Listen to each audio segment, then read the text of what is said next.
Do you like Jaws? Do you wish you could be him? Well, come on down to Steam and buy Maneater today!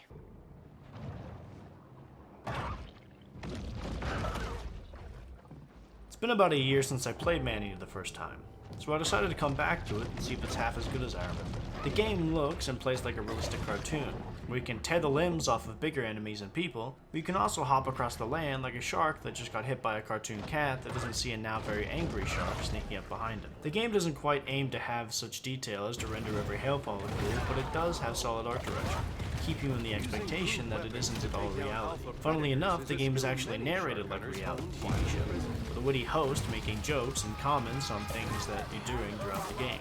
The cutscenes are also shot like they were on a reality TV show, and you can occasionally really feel the fear in the voice of the cameraman. Not from the bloodthirsty and vengeance-fueled shark, but from the bloodthirsty and vengeance-fueled people. I think I'm getting ahead of myself. The game starts you out with a tutorial being an adult shark, the controls of which feel pretty solid, however they are simple with more or less just dodging, biting, and tail whipping. After a little bit of fish eating, you find yourself on the wrong end of a harpoon and are dragged aboard to meet your new bestest pal, Scaly Pete. He then cuts you open to reveal that you were a female shark all along, by throwing your soon-to-play-as shark into the ocean, but not before marking you by cutting your back fin, of course. You not wanting to forget which human he is, you do the same by biting off his hand. So after tossing you to the game world, literally, you begin your life as an almost cute destroyer of flesh and worlds. The game gives the player a map, compass, and an active radar to find nearby collectibles and delectable fish. The radar ability gives outlines of those things as well as dietary additions each fish will reward the player for eating it. Speaking of which, there are 4 types: minerals, fats, proteins, and mutagens, all of which is how you upgrade your various evolutions, which essentially are your armor that give you different buffs. There are 3 elements to which the buffs provide: poison, bioelectric, and of course, bone. Though there are only 3 of them, they all feel very different from one another, both visually and from actually having different abilities they provide. Bone, giving the ability to more effectively eat the boats of bounty hunters that want you dead, bioelectric, letting you stunlock your less friendly fish compatriots, and poison, letting you finally kill the Emperor. But sadly, he was just a phony, and you're now under arrest for your crimes against Skyrimer people. What game was I talking about again? Right, Maneater's more violent contenders do feel pretty different from one another, with their attacks being based on the animal they are. However, the combat can be boiled down to dodging their attacks and then attacking them when they glow so you can stun them, doing double damage. Later in the game you'll be bigger and you'll be able to just bite right into them, but it takes a bit of growth to do that, which is another reason why you're going to want to nibble on any fish that gets in your way, because you're going to need a dirty bulk to make progress in the game. And saying that, I was at max level way before beating the game, and the levels are only required to break certain gates which block you from various areas, some of which aren't even required. The music in the game is pretty good, however the narration and ambient noises will be what you hear most.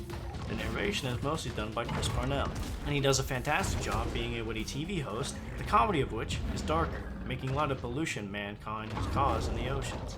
The game also has a bunch of 90s and early 2000s references in the form of puns as mission titles. There was also this surreal moment where Chris Parnell, who is the voice actor for Jerry and Rick and Morty, for those that don't know, makes a reference to that show when spotting a UFO underwater. The other voice actors do a fantastic job as well, with all the characters feeling pretty human thanks to the writing and their performance. Besides the shark, of course. Her cold, soulless eyes are only there to capture the souls of her victims, as well as their flesh, not for giving you compassion for when you stub your toe. The ambient noises are also quite pleasant, filling the last bit of silence there is between feedings. The sound effects are also quite well mixed, the only one that bothered me being the sound of a turtle shell crunching, which I feel would disturb anyone.